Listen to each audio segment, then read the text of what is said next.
Hello, my lovely listeners, and welcome to my podcast, We Share, We Grow.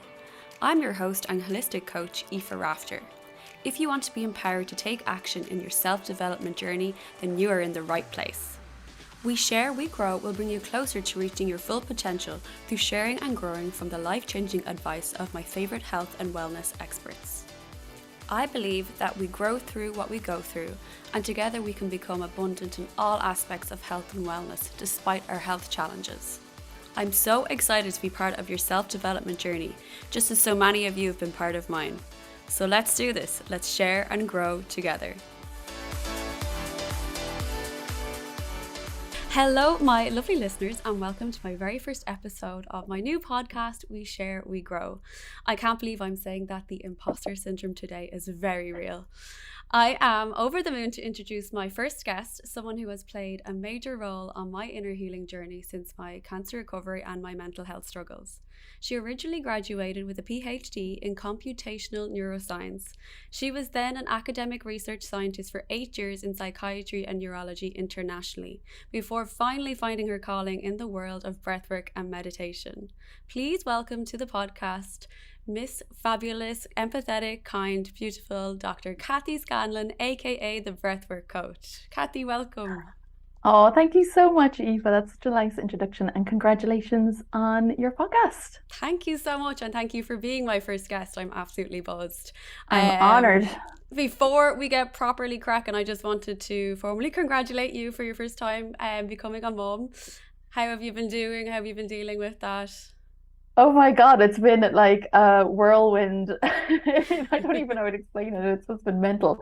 He's brilliant. He's great. He's 3.5 now, so 3.5. Here, 3.5 already. Years. 3.5 months, and he's a little dope now. He's smiling and laughing loads. But those first few months, poof! Yeah. I remember saying for years, the hardest thing I've ever done is, you know, that Vipassana meditation where you go for silent retreat for 10 days. Wow. I did that like many years ago, and I always said that's the hardest thing I've ever done. That and giving up cigarettes, and then this happened, and I'm like, okay, a new hardest thing I've ever done. Talk about 3 really different, challenging things to take on. Like, how diverse. I know. That's hilarious. On the PhD, that was pretty. Well, the PhD, that was traumatizing for me to try and say for my first podcast. Oh my gosh, computational neuroscience. How fascinating, though, and we will definitely get into that. Out of pure curiosity, I was just like getting ready and doing my makeup earlier, and I was like, I wonder how or if you could use breathwork like through your labor and stuff. Like, did you use that as a tool or? Oh my God, this is hilarious, because and I actually do want to do some posts or videos on this, because I did all the hypnobirthing and natural birthing stuff, which is all about breathwork. And you'll know from my classes is that we do the active breathwork, but then the slow breathing that we do, where we do extended exhales, that's to calm the nervous system, right? It's to calm everything down, and that's what they talk about, for labor and birth. It's great, it's wonderful, and it really did help center me, and I kept coming back to my physiological size as well, to help kind of ground me in between the contractions. But holy God, it gets to some stage and you can't even get your breath, and I'm like, I can't even get my breath, let alone breathe deeply. So there was one stage it kind of all went out the window, and then I ended up having an emergency C-section anyway. Okay. But yes, it was great but also I think it's worth noting that, like, I kind of went into it thinking, oh, I'll just breathe my way through it, and a lot of it's presented like that, and some people just have lower pain thresholds than other people. So I think we have to acknowledge that, because I think a lot of people feel after birth like, oh, I wasn't good enough, or I should have been able to just breathe my baby out. And actually, you know what? I couldn't do it, and I'm a breathwork coach, so. That says so much. I'm so glad you said that, because that's a whole topic on its own. Like, oh my God. Yeah. And I say so many women have different kind of birthing ideas that they go in with, and like then when you're in there, like it's a whole other ball game. So I had my playlists, I had my meditations, and that's great. I mean, the first 12 hours that all worked, and then it was just like, I don't care where my headphones were, I don't care where anything was. Give me the drugs. I'm not even surprised by that, but that's interesting to even hear you as a breathwork coach say that. So it's any I think it's helpful just to put it out there. Yeah, if anyone's feeling. anything about that. 100%. We were just chatting before we pressed record, and we thought it might be a nice idea to do a little bit of a breath work or kind of breathing exercise to kind of ground us. And I suppose for our listeners to take that moment to go inward really briefly, because we just don't take the time to do that. And since they're doing this self-care act of listening to this podcast, let's go further. So I'll leave it over to you, Cathy. Oh, I love that, because it is about, there's so much time we spend on learning and using our brains to logically, listen to this and go, wow, that's so true. But it's the act of doing where the work actually really starts. So I wanted to share something called a physiological sigh, and it's the easiest, shortest breathing practice you can do. And it's particularly good if you're feeling overwhelmed or anxiety in the moment, because a lot of times we book in a breathwork class, or we need to find 20 minutes to sit down and do a breathing practice. But this is one to use in the moment, and it's called a physiological sigh. And it's definitely they do research in Stanford and UCLA on this particular practice, because they were looking into the quickest method to lower anxiety in the moment, and this was the practice that came out on time. Physiological sigh, we breathe in twice through the nose and then a long exhale through the mouth. So we can do it we're just going to do 5 repetitions of it, and that's usually almost enough to recenter ourselves. So have that one for your back pockets. If your mind is spiraling, just remember this little practice. Just do this 5 times. It mightn't solve it completely, but it will help ground you a little. Okay, that's a long introduction, but here we go. It's 2 breaths through the nose and exhale through the mouth. Sounds like this.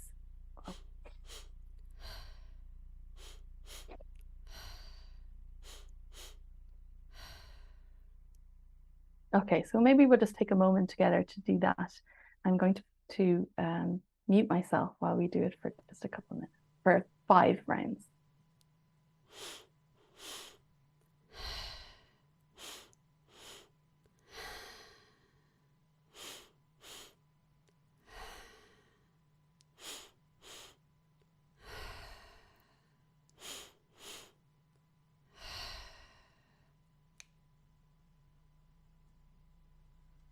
And then just take a moment, come back to regular breathing in that space. Feel your feet on the ground. Feel your legs, your hips, your hands on your lap or wherever they lie, your arms, shoulders. Allow your jaw to soften.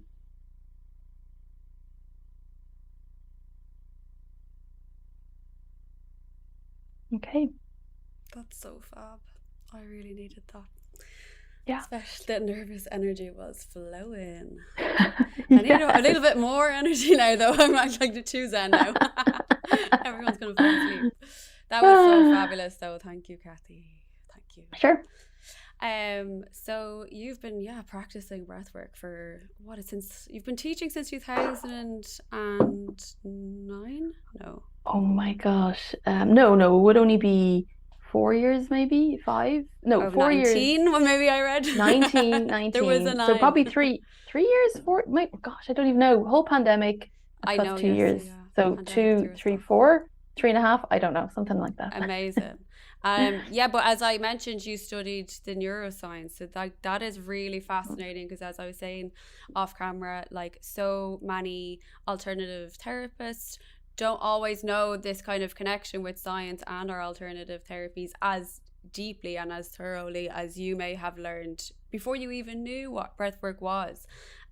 So yeah, I'd definitely like to pick your brain about that. I think it's just super fascinating. So is there much of a connection between the two, and like how did you go from one to the other? Well, the interesting thing was, I mean, I'm definitely always had a foot in 2 worlds, one being the very logical, science-based world, and then okay, let's go try this crazy alternative therapy that has no basis in anything, but I felt really good after it, so who cares? So I've always been curious and interested in both, and I think, as I mentioned to you earlier, was just because something's not based hasn't been a lot of research funding put into it doesn't mean it's not real. It's just that there hasn't been any money to put into it. Like a lot of the money around research, comes from, government and companies and things like that. And, sometimes there's just not a lot of research. And what's interesting about breathwork, I discovered breathwork before I did any research on what it was. So I went and did an active breathwork class like I teach. I was so blown away afterwards. And I was living in Costa Rica at the time. I'd taken a break from my technical career in general. So I wasn't just that bothered looking into things at the time. I was just, trying things and just having a nice time over there. And then when I did decide to train in it and started delving into, okay, great, can't wait to find all the research on this. There is a lot of research, but not as much as I thought there was going to be. And interestingly, only in the last maybe 4 or 5 years, it's been coming out because of people like Wim Hof.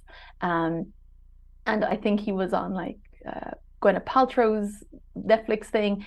Breathwork itself is becoming cool, I guess, in the West, even though obviously it's been an Eastern practice for thousands of years. So, the link between why I love teaching this practice is because for me, I do need to be able to ground it in something that makes sense for me, even though there's other practices I love. I don't think I'd feel that comfortable teaching them because I don't understand it fully. So that's what I love about breathwork. There's two slants to this. One is the benefits of breathwork, and there is loads of studies on the benefits of breathwork.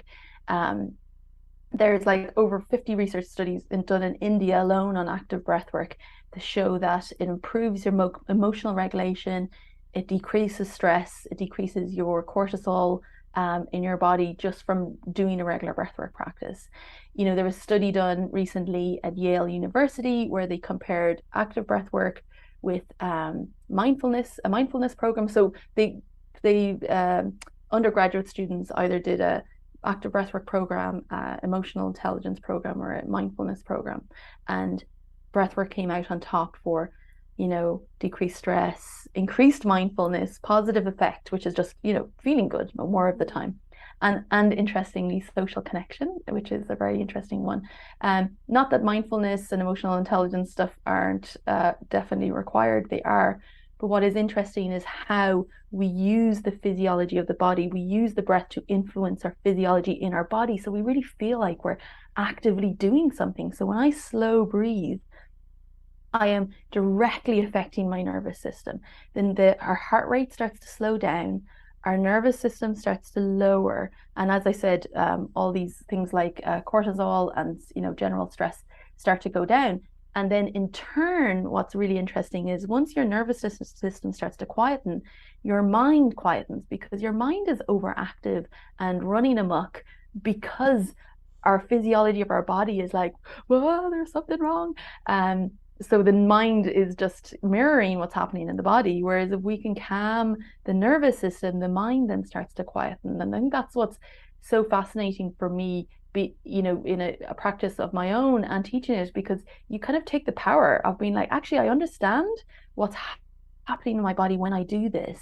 So there's the benefits of breath work, that are researched and known. There was another Australian study recently that was looking at improving in mental health participants, and they're showing that just doing one active breath session, which you do one session, it's not like that little practice we just did. Active breath work is quite an intense practice. It's nothing like that at all. Exactly.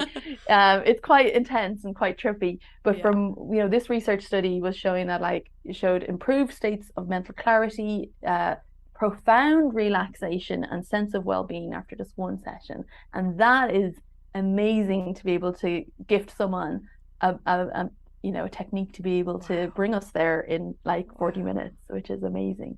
I definitely feel like after a session you can feel like all these different layers of benefits, like physical, psychological, emotional, mental clarity.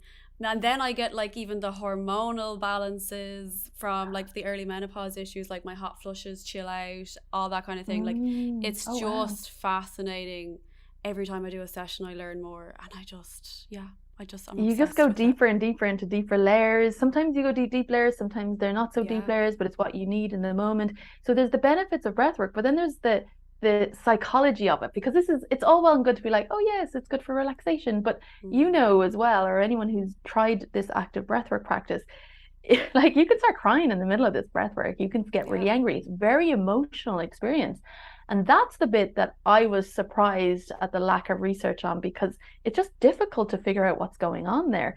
The closest I found is a theory on the psychology of it, of how we breathe. Let's say when we shallow breathe, if we're stressed, anxiety is related to an inhibited breathing pattern. So if we're feeling anxious, we're likely to have a very shallow breathing Pattern. yes, pattern, thanks.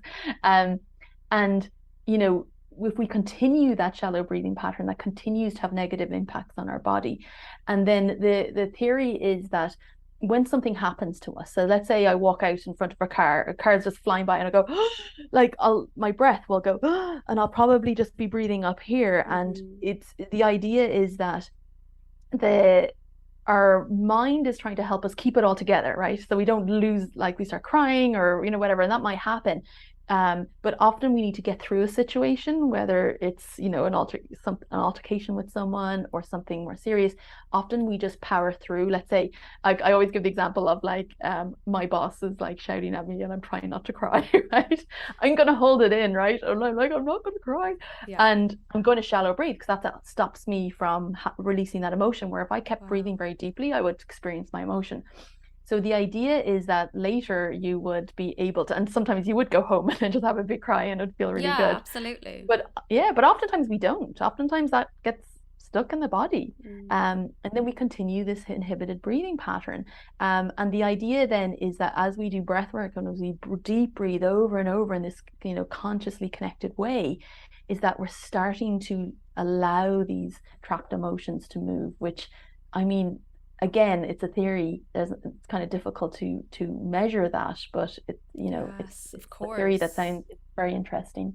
Yeah, absolutely. Because I was listening to a different podcast you featured on, and you were speaking about how when we don't process our emotions, what they kind of present as later down the line. If you wanted to Mm. kind of touch on that a little bit, like when we have what they may kind of reappear as down the line, like in, I suppose, like mental health struggles in a way, like some sort of, especially after the pandemic, we all definitely were feeling these things.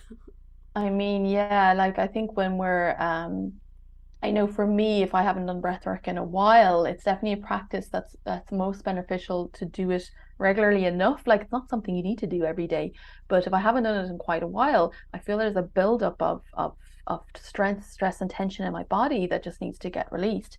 So I mean, for me, I was always someone who tried to keep it all together. I never wanted Yeah. to admit that I was someone who gets stressed and gets overwhelmed. So there was many years of my life where I'm like, I'm fine, I'm fine, I'm fine, everything's fine. That like I just didn't want to be that person who couldn't cope. Like, and when I Mm. look back now, I could see that's what I was doing. And then like just burying all this stuff, going, no, I'm fine, I'm fine, I'm fine. I had severe back problems. I was sick all the time. It was like my body's way of taking a break was Wow. hurting. Like I haven't got a cold in years because I know how to say no now. But like it was like that thing of, my back issues were really serious, that I would get back spasm and then have to go to hospital, and I would be out of action for a week or two at a time. And I know they appeared when I was at my most stressed and I Wow. needed a break, but I didn't know how to take that break. Or I didn't even know. It's not like I knew and I just didn't want to. It's like I didn't know. Like I didn't know that. Like my body tells me I'm stressed before my mind will. And I know other people operate slightly differently, that their emotions are very to the front where mine aren't. If I start getting a ping in my back, if I start getting tension in my jaw, Oh I'll go, yeah. oh, hang on a second, so what's going on here? And then I'll realize that maybe this stress is building in again, but I'll get it physically first. That's So yeah. amazing. Yeah, because that's so true. Like if I slowed down and paid attention and practice what I Mm. bloody preach on Instagram, basically, I would It's definitely a see lifelong journey. it's a lifelong journey. I would definitely agree though, like your body does indicate it before maybe your mind is even at that level, like that there's something up. Mm, It's the same with even like fear or anger. Like there mm, are all these little indicators that something is off, but we might not actually know that at the time. We're so caught in the emotion or caught in the physical pain that, it is mhm. hard to peel back the layers when life gets Of going. course. It's those quieter times and trying to allocate those quieter times for yourself that you can do that then and Yeah. process everything. Mm, I know for myself, like my anxiety and depression was just so high after the pandemic, like mm, incredibly, like so much that I'd never experienced it before, and it definitely was playing into my physical effects and pain and like being run down, all that sort of thing. But like that, like when I found the breath work, just so many different layers of issues were starting to get addressed. And I mm. totally agree. I was in the bed with Alan. We didn't know at the time he had COVID, a respiratory disease. I have a respiratory disease, and I didn't contract COVID off him. And like that is just Wow. bizarre for someone as vulnerable as me. Oh my God, that's amazing. I hadn't been sick in like over a year. He had like three, Wow. 4, 5 doses. I never caught anything off Oh, him. I was like, who? What wow. is this Oh my body? God. Who knows? Who knows? We Like, definitely don't know enough about COVID to like it's so yeah, I hear so many strange stories about like things like that's that. You're just true. like, what? We don't know. We haven't a clue. That's true. But I would catch a cold from a bus. Like I would catch a Oh, cold from like just being out, getting wet. But wow. like since the alternative therapies in my life have Oh. played a stronger figure, Christ, like, Yeah, like I said, I don't really get sick that much. Like when I think about it, I don't really remember the last time I've been sick. And like I said, when I was going through my PhD and many years after that, um, I'd just be sick all the time. I'm yeah. always getting colds. I'd always have to take time off work. And I was like, again, I think it was just my body just needs like using it, going, okay, we're gonna contract this cold because we're tired. Yes, absolutely, and run down. It's fascinating. Um, I was hoping you might describe. So, say if I was a completely new client and I, Mm. booked in to go to one of your workshops or one of your drop-in classes, which I highly obviously recommend. Yeah. What could I expect from a session? Ooh, okay. So I mean, I often describe it, because often people book in and they're not really sure what they're booking in for because Yeah. it's like, oh, breath work. Breath work is this umbrella term that describes so many things. Like breath work itself only means, controlling your breath. So that, like we mentioned earlier, there's, let's say, two avenues of breath work. One is slow, deep breathing, which is so good. Like that done on a daily basis is amazing for your health. So slowing your breath down to about 6 seconds in, 6 seconds out. That's an amazing practice of breathe. It's like a breathing meditation. It's a breathing technique, right? Then there's breath work. So oftentimes people in camp A think that's what they're coming to, and I have to kind of explain that it's a little different than that. And active breath work is almost the opposite of slow breathing. We are breathing in more than we are used to at a little faster pace. So the type of breath work I teach, I often describe it in the way that, let's say, meditation is over here on the left, and like taking psychedelics for healing is over on the right, and this kind of lies a little in the middle. And That's even good. within breath work, the type of breath work I teach is definitely on the tamer side, because there's holotropic breath work and oh my God, I'm blanking. Anyway, other types of breath work that are a lot more intense than this breath work. So I like it. It's a middle of the road breath work. If you're worried about it at all, you can go at your own pace. Nothing's going to happen. Um, as long as you go gently, and once your body gets used to it, then maybe the next time you can try a little more. But I always advocate for people to go slow until they feel comfortable with it. It is an active connected breath work. So we breathe in through an open mouth, um, uh, in through the mouth, and we breathe in twice and we exhale once. So kind of like the little practice we did earlier on, but more um, more Intense. intense. The inhale is longer than the exhale, which is something to do with the physiology of what's happening. We're actually increasing our nervous system, because if we're going to, so if we just wanted to relax, go do that slow deep breathing. That's perfect. Go do that. If you just want to go from stress to not being stressed, do that. However, if you want to know why you keep getting stressed, if you want to know, unpack why you feel so overwhelmed all the time, you want to unpack why we don't trust ourselves, or you're not honoring ourselves, or not feeling good enough about ourselves, we got to do the other type of breath work. Because if we just keep looking for techniques, and this is what I used to do, is like, I just want a technique so I can put up with this stressful life I've suddenly have for myself, instead of understanding why I'm putting up with all this stress and why I'm not saying no, and etc. etc. This type of breath work, as we were mentioning earlier on about the emotional aspect of it, will start to bring to the surface that which we're holding on to. And that can feel emotional, and that can feel like it can bring up old memories, it can bring up emotions we didn't even realize were there. And it's basically just like spring clean for our body, for our mind. So yeah, I guess that's a little introduction to what breathwork is. Yeah, no, that's perfect. And that's a really good explanation between the meditation and the psychedelic effect, because Yeah. obviously that can be a little bit woo woo for some people and off putting. And to be fair, even for me who was into alternative therapies, I was like, I didn't know if I believed that that could happen or not, because it just sounds so bizarre that you What could can happen? have these psychedelic experiences. Mhm. And In breathwork. then, yes, in breathwork. Yeah. And then I was in one of Cathy's classes, and well, sure, it happened, didn't it? So, first How was few, your experience? the first Yeah. few sessions now, I was falling asleep, which was brutal. And I was Mm. like, what's going on here now? I was run down and mentally down.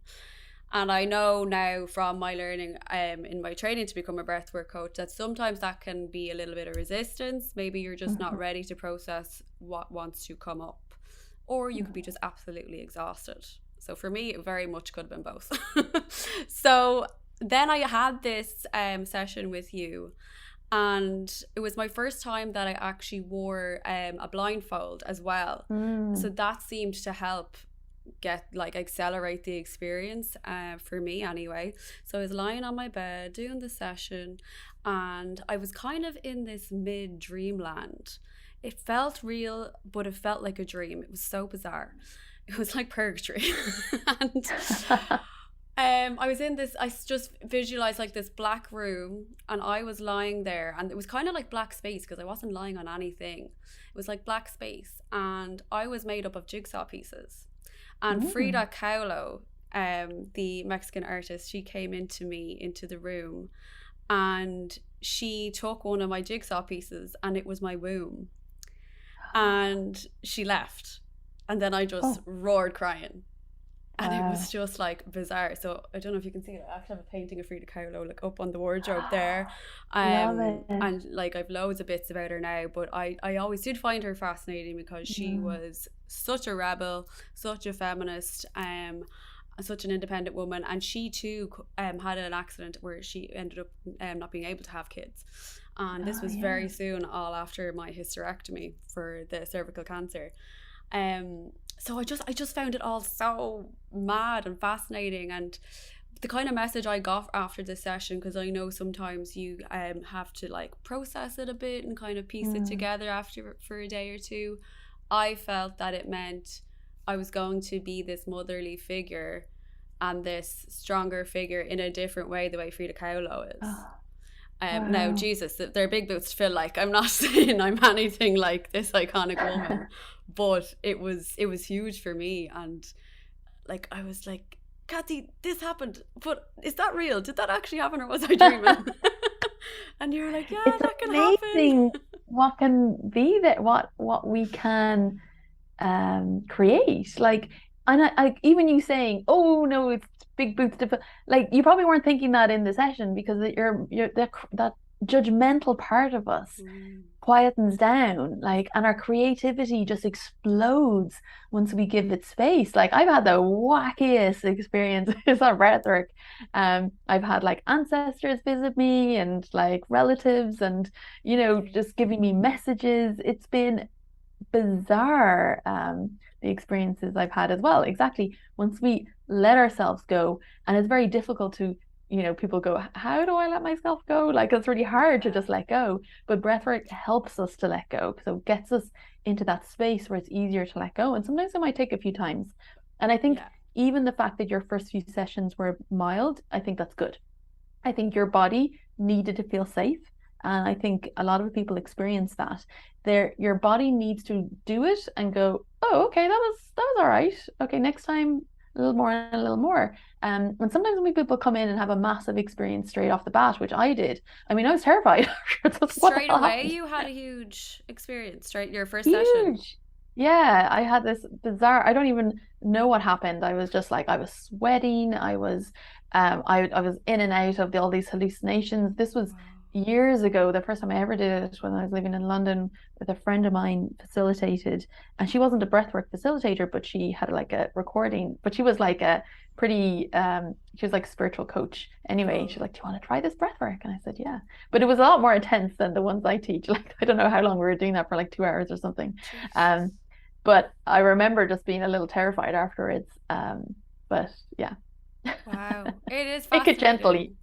It's wild. And I'm excited for it. I'm sure this happens to you because even with the reflexology, when I have clients, sometimes I'm amazed by what they're telling me. I'm like, whoa, reflexology can do that as Yeah, well. Like, what? Like, I'm sure it's that happens for amazing. you too a lot. Like, you're just constantly like stimulated by but it's just Yeah. so Or true. Like, sometimes once, I'll just go through like breathwork sessions where, it's nice and I feel really good after it. And I'll have loads of sessions that are just like that. I'll just feel really good. Nothing like amazing's happening, but like I know this is physiological. Even if you don't, I have a post on my blog that like actually looks into the research of this as well. It was like actually you don't need that hallucinogenic experience to have the benefits of what breathwork can do for you physiologically, like all the things I mentioned earlier. So it's actually interesting. They don't have to go hand in hand. But then now and then, like last week, I did one and I was like, whoa, what the hell happened? Where was I? And I was having these amazing like visions of my life and what my future could look like if I did this or this. And oftentimes you just don't let yourself do that because again, this critical mind is like, you can't do that. You're a mother now, or you can't do that, you can't afford yes. it. Whereas actually, when you quieten that part of your mind, like it can go wild. Like it went wild. Like there's some of it I'm like, okay, maybe not that, but at least you can allow yourself to, a Yeah, space to play definitely. in that.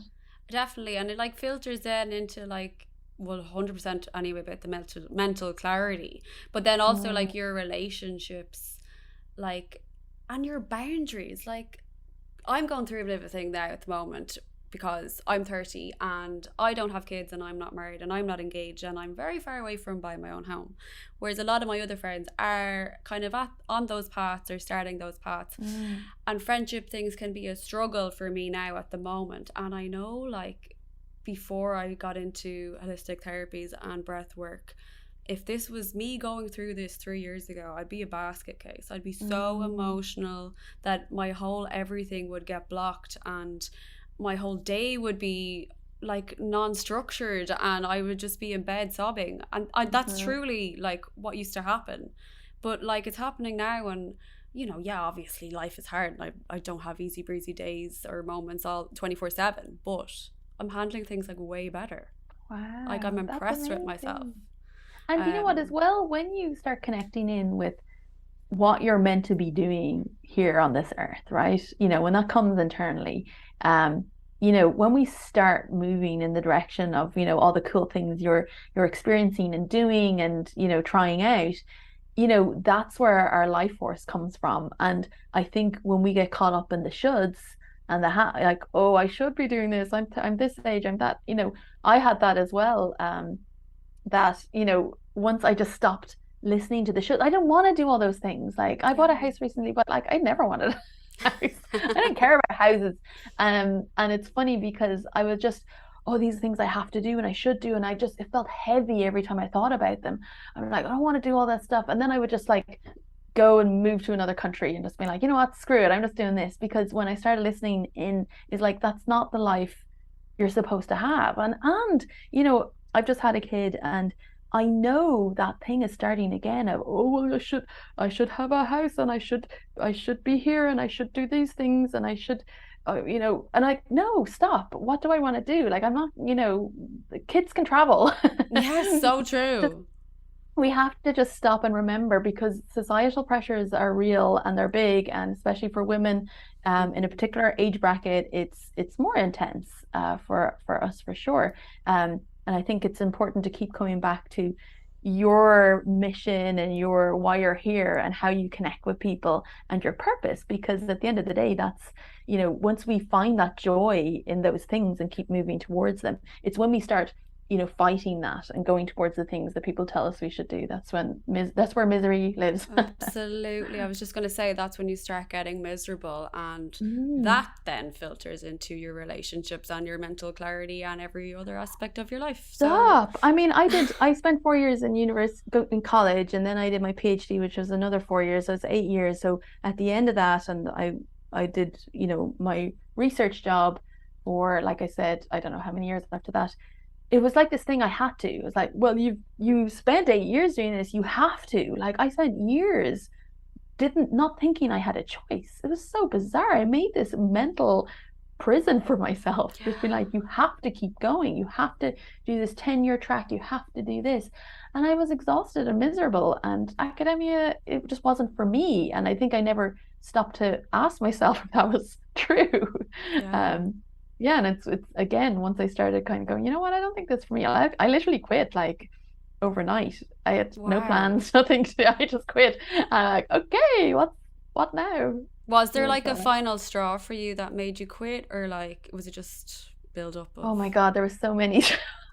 So I lived in so I did my PhD in Ireland, Dublin, and then I moved to San Francisco for a few years and I worked there, and then I came back and I worked in Galway University, and it was amazing. They were all amazing research projects, and not that, like, it just didn't suit me, I guess, when I look at it. My last ditch effort, because I was like, you know what, maybe it's because of this or maybe it's because of this, and I decided that I was going to move to London. I was going to go work at this research center that was like one of the best in the world of in what I was what I did, Wow. what my specialty was. And I went and I worked there, and I was like, this is exactly the same. I'm so stressed. Academia in general, I didn't like the structure of it. It's very archaic, it's very patriarchal, don't like it. Mm. And it was going there and still being really disappointed and crying a lot, because I was just felt overwhelmed there, as I did in Galway. That I'm just like, oh, okay, it's not, this is it. So that, I guess, was the last straw. But there was a few things that happened, that the project I was working on wasn't going well. And Okay. I look back on that and I'm like, God, that was a gift, thank God. Like, if that was going amazingly, I would have felt like I couldn't leave. So I think sometimes we gift ourselves these experiences of, not being happy in certain situations, so that we can make the decision to leave. So I'm actually really blessed that that role didn't really work out for me. And I think I was staying with my sister, um or I went to visit my sister. I'd moved into London, and I just got there and I just got into her house and I just started bawling, crying. She's like, "What the hell? Jesus. What are you gonna do? Like, what's going on? What are you gonna do?" And I just decided there and then I was gonna quit. And that's what I did. I worked in a cafe in Clapham for a while. It's great.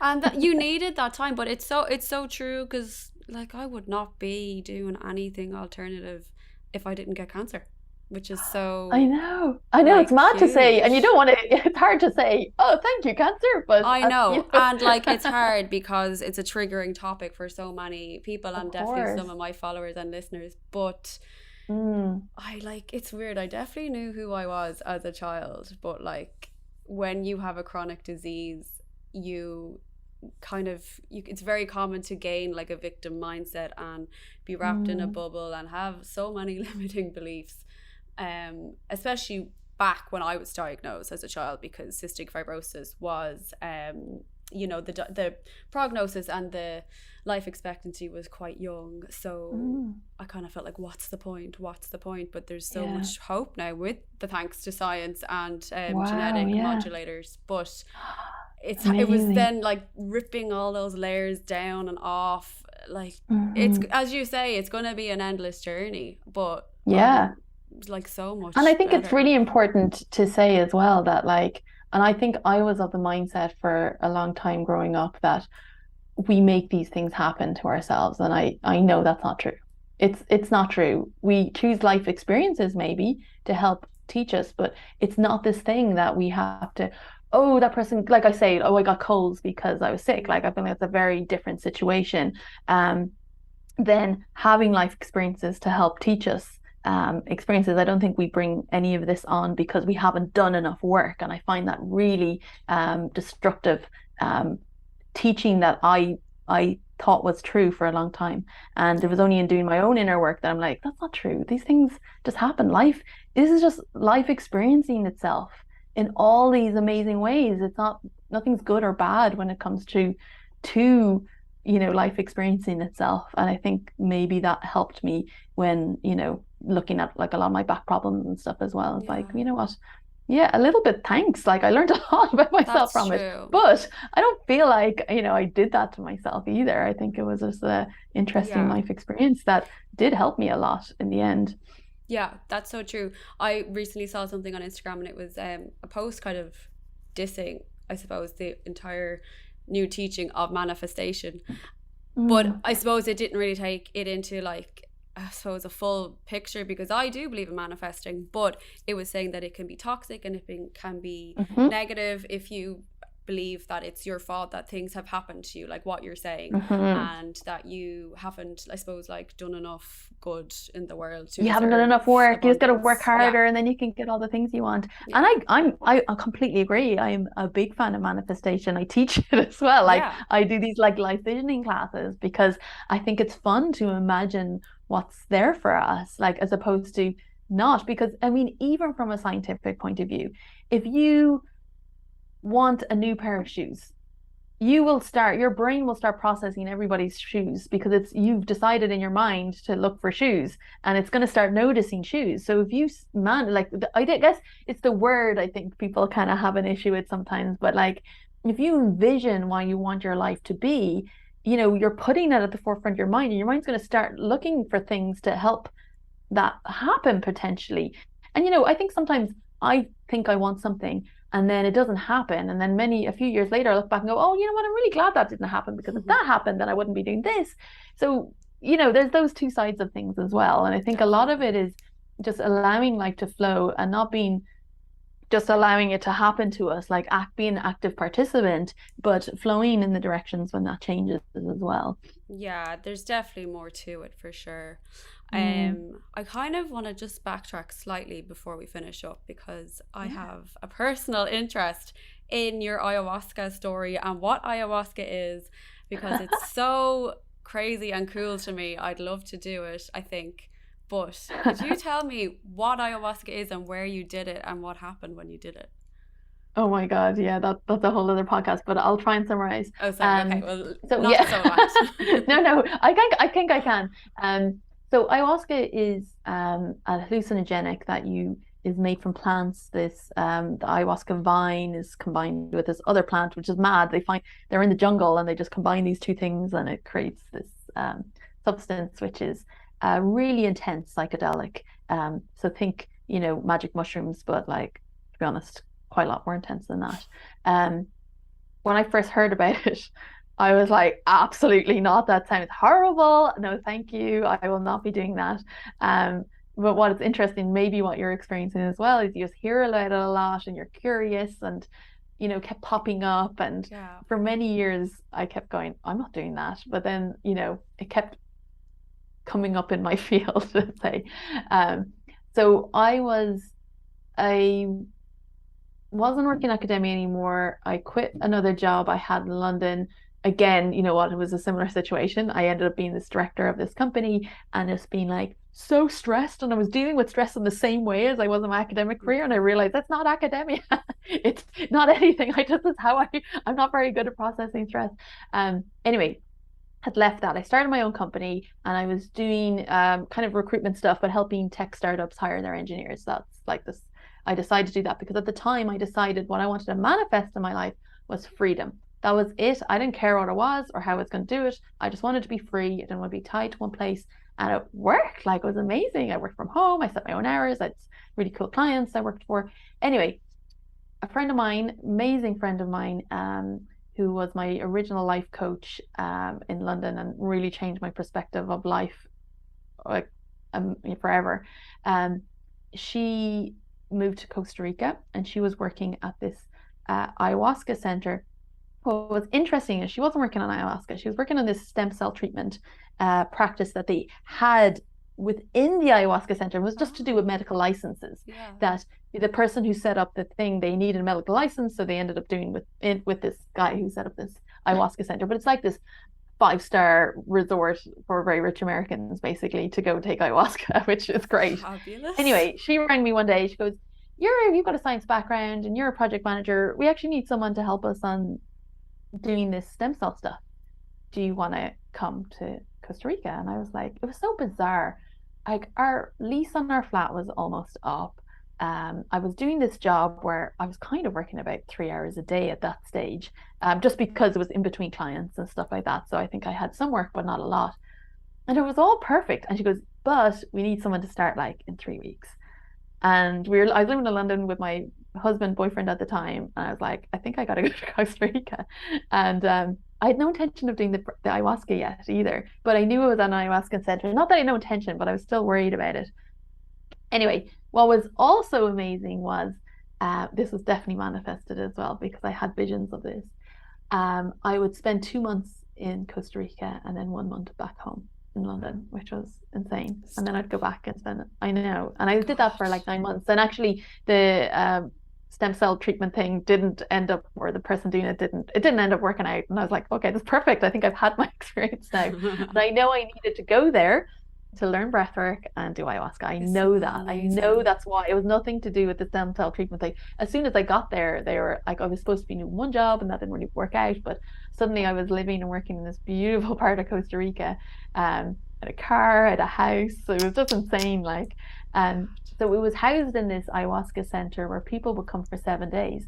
And you go for 7 days and you do 4 nights, 5 nights of ayahuasca and 2 nights of breath work. You have to do that. You can't just go for 1 night. You got to come for 7 nights. So actually, for the first few months, I did a lot of breath work. It was transformational breath work they teach there. And oh my God, I just couldn't get enough. I was at every class. I loved it. I was clearing so much. I was discovering so much about myself. And you know what? I realized I was priming myself to take ayahuasca, because in breathwork, it's a lot about letting go, right? It's about experiencing, letting go. And actually, when we do let go, we have bigger experiences like you experienced. So by the time I was talking to people every day about their ayahuasca experiences. It was amazing. So that by the time I decided I'm going to do it, I was so ready. I was like, I was actually excited. I wasn't even that, I was scared. But anyway, so ayahuasca is an intense psychedelic. You drink it. It's like a shot, and it's led by shaman, South American shaman, and you basically get like a bed, like a mattress on the ground, and you get a bucket in case you need to puke, because that actually happens a lot, which is bizarre. And this is no party drug. You're not going to take some ayahuasca and then go out partying. Like, it's just not like that. Go to the club. Yeah, exactly. And so you set intentions, and the price I did this at was pretty amazing in terms of like helping you, figure out what your intention is and why you're there. And there's a whole program they have. I went in with one intention, because the first time I did it just 1 night. Later in the year, I did 5 nights in a row, which was crazy. But when I did the 1 night the first time, my intention was to understand my back pain. That was it. I had crippling back pain at the time. I was like, oh, like I had nerve pain. I was like, oh, awful.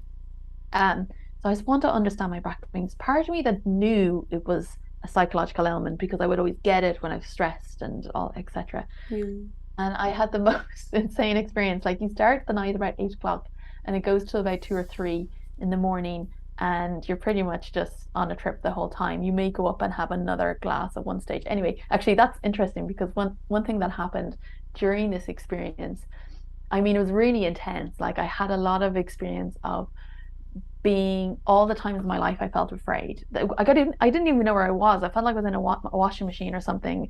And it was like all these experiences of when I felt fear and afraid.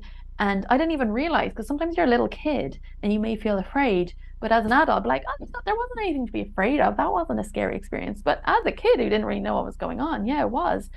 So all these times I felt unsafe or afraid, And it kept coming back up, all this over and over and over again. It was horrible. It Yeah. felt all of it. But what was really interesting was when they halfway through the night they call you to take the second cup. So you go up and you take another shot and you go again. And I was like, oh, everyone's getting up. And I was so out of it still. I was trying to get myself off my mat. And I just was like, what am I doing? I'm really out of it. I don't need another. I'm still in this. So I lay back down and all just came up. It was, this is why, oh, sorry, there's a whole this story about my inner child. Like this, there was a little kid there who was afraid of me and I didn't know why. She kept like hiding. Oh, I was like, you're hallucinating, obviously. She kept hiding from me. And I didn't actually, to be honest, I didn't even relate. It's so like yeah. cliche, like inner child, but it was. And she was afraid she wouldn't come near me. And then when I lay back down, not going up for that second cup, it was like, well, this is why she's afraid of you. You keep doing things in your life with, that you don't want to do or she doesn't want to do, and that Oh, scares her. She can't trust you because you won't listen to yourself. You just do things that you think you should do, which, I mean, to be honest, that was pretty much my life up to that point. that's um huge. Jesus. and it was like this insane realization going, oh my God. And I felt so bad, this poor little kid, and she's just a mess, and she's like a feral little thing. It was like, doesn't trust anyone. And eventually she kind of came back. This took a while. She came back Mm. and she like climbed into my chest. Like, I mean, it's a trip. Um, Wow. and I was like, oh my God, okay. I was like, okay, just don't make any sudden movements. I don't want to scare her. And then after a while, she started kind of feeling a little more comfortable and looking around. And then we walked out. So I had to keep asking her, is it okay if we go to the toilet? Is it okay if we walk outside? I know this sounds all mental, but anyway. And then I started realizing that I have to ask my, obviously it's my inner child, but I have to ask Yes. myself, is this something I want to do? And after that night, I swore to myself I'd never do anything again. I forget all the time. I'd never do anything again without checking in with my inner child or myself. Is this something we want? And actually, since I've done that, my life has gone in directions that are just so much more palatable to me. Like, even starting my breathwork business, like there's lots of issues with, starting a business and stresses and strains about that, but it's not the same stress I used to have because it's Mhm. so much more in alignment with why I want to do these things as opposed to things I had to do. And so that was my first That's experience of cool. ayahuasca. I mean, oh, and then like I had like my whole skeleton come out and it looked like a cartoon and it was like being shook in front of me. And basically at one stage it was like, you just look over there at the shamans, they're singing and they had their instruments. You just, look over there and enjoy the music. And we're just going to work on your back. And I don't know what that meant. I still don't know. Like, obviously, it's like, Wow. hey, I don't know. That's just my inner voice or my subconscious telling me this, or it's something else. Who knows? And now my back pain didn't go straight away, but definitely within the next few months, it started getting better and better and better. And then I haven't had any back pain since. Wow. Like none. And like I was like crippled. When I was pregnant, I had back pain, but it was more like upper back Yeah. pain and more like a tension pain. And I never had that lower back, because it was lower nerve pain I used to get. And I haven't, even all the way through pregnancy, I didn't have any of it. And I had that Wow. for, 25 or 15 years or something. So Jesus, that's it's huge. gone. Like it's all gone. It's That's a bizarre. fascinating story. It really is fascinating. I've heard like a couple. I've heard a couple of other ones that kind of scared me. Mm. The only thing I just hate vomiting. That's gonna really put me off my dream of ayahuasca. Now I actually I hate getting know. sick. Okay, I will tell you this. Now, I didn't get sick. I think I might have got sick one. I did it I like 6 times and hate I it. didn't really get sick. Now, but I will tell you, when you're in the experience, it's very different. Yes, I was the same. I was like, I don't want to vomit. That's horrible. When you're in the experience, it's so different. You are different. Your perception is different. And actually, I wanted to vomit because I knew, because it's this whole psychological thing that comes up that because they call it purging. It's not Oh, vomiting, it's purging. And you're releasing something that you want it to happen. It's weird. It's not the same as vomiting when not you're on sick. psychedelics. Oh my It's god. not. It's very different and it's very freeing and it actually feels so different afterwards. But My mind is that can blown. I'm happen. like sitting here trying to process all this. Jesus. That's mad, isn't it? Oh wow. Well, it's supposed to be just hugely life changing, and anything life changing I'm like all for it. So I It want to was cross it hugely life off. changing. I had that. I mean, the research into ayahuasca is fascinating. I have a Yeah. friend not researching ayahuasca, but he researches other psychedelics and MDMA and um and mushrooms. Mm-hmm. Um and the research he works with people with PTSD, Yeah. and the results are astounding, like astounding. So, of course, like this is not just, a fun thing Yeah. to It's do. not This just is a life random changing. be Now, I think there wild. is a disclaimer, like, it's not for everybody. And I think you really have to listen to yourself. And if it doesn't sound right, Yeah, don't do it. It is definitely. intense. One of my first breathwork teachers would say, and it was at this center, he was like, so the difference between breathwork and taking ayahuasca is if you take ayahuasca, it's like being shoved through a door and the door being locked and just like, see you tomorrow. And you're like, you're in there with all your deepest, darkest fears. Wow. Whereas breathwork, you go into that room, but the door is open. So you can go in and have a little look around and come back out again. That's And you so can look true. in and you can come back out. And actually, the other thing is that often when we do a lot of breath work, it's a slow process. Like we get a little bit of insight, a little bit of clarity, a little bit of etc. Now, my further ayahuasca experiences were more intense than that. And to be honest, it's very hard to explain. And Okay. I found it hard to process them. I'm probably still processing them. Mm. Um, you get everything at once. It just bam, and then you may need a year to even figure out. To be honest, I don't even know if I'll ever really understand those experiences I had, but that's okay. I feel very different after them, and I don't know why. But Yeah. ayahuasca is a little bit more like a, bam, whereas breathwork can bring you to similar places in a slower, steadier way if you kind of commit to it a little bit. So Right. that's good to know if anyone is interested but not quite there yet. Yeah. Yeah. Do breath work before ayahuasca, basically. So you know And what you're getting actually, into. exactly, and actually, it's a really good practice after ayahuasca as well. And also to say that magic mushrooms, or I've done guided journeys where, and again, I would do these. I haven't done these in Ireland, No. but where literally someone Can came you to my even apartment. though? I don't know if you can You do that. can, but like obviously it's illegal. So I think the knowledge of that when Underground. you're tripping balls like is like, oh my God, this is illegal. I'm not sure I wanted that. Yeah, the But fear then, the anxiety. yeah, but magic mushrooms has a similar effect in the healing realm without the vomiting and all that stuff. So there's lots of levels of things. There is actually very good documentaries on Netflix at the moment about MDMA and mushrooms. Mm. And I can't remember what it's called, but it's really good. Oh, is it the Michael Pollan one? Yeah. Yeah, he's amazing. That's a great Yeah. book, How to Change Your Mind. It's And yeah, just and I haven't like seen the documentary yet, but yeah. fascinating. There's a couple actually. Um okay, well, we've talked so much. This hour has I flew. know. I I hope have we got onto everything we wanted to yeah, talk about. no, like we were flying through the questions, Cathy. I'm not gonna lie. Okay, So good. it was brilliant. I have little rapid fire round of 3 questions that I want you to answer if you can in like a 1 word or 1 sentence. Okay. The first one is, what are your top 3 pieces of wellness or like health advice that you wish everybody knew? Health or wellness advice that I wish people knew. I mean, I wish people would understood the power of the breath. Now, for many years, oh no, sorry, I'm not going to go into another story. No, it's okay. The power, It's hard, I know. because it wasn't until I did active breath work that I realized how powerful my breath could be. Because sometimes you do one of those slow breathing, you're like, yeah, whatever, breathing's good for you. But actually, it is amazing. Like it is Transformative. a lot. It is transformative if you learn to utilize your breath, and then you go back to those smaller practices, and they mean more. Anyway, okay. I'd love Definitely. people to understand the power that your breath holds. Other piece of advice, was it, or what was the Yeah, like question? advice that you wish everyone knew, like health or wellness advice that you wish everyone knew or was aware of. I mean, I think the ultimate one is there's nothing wrong with you.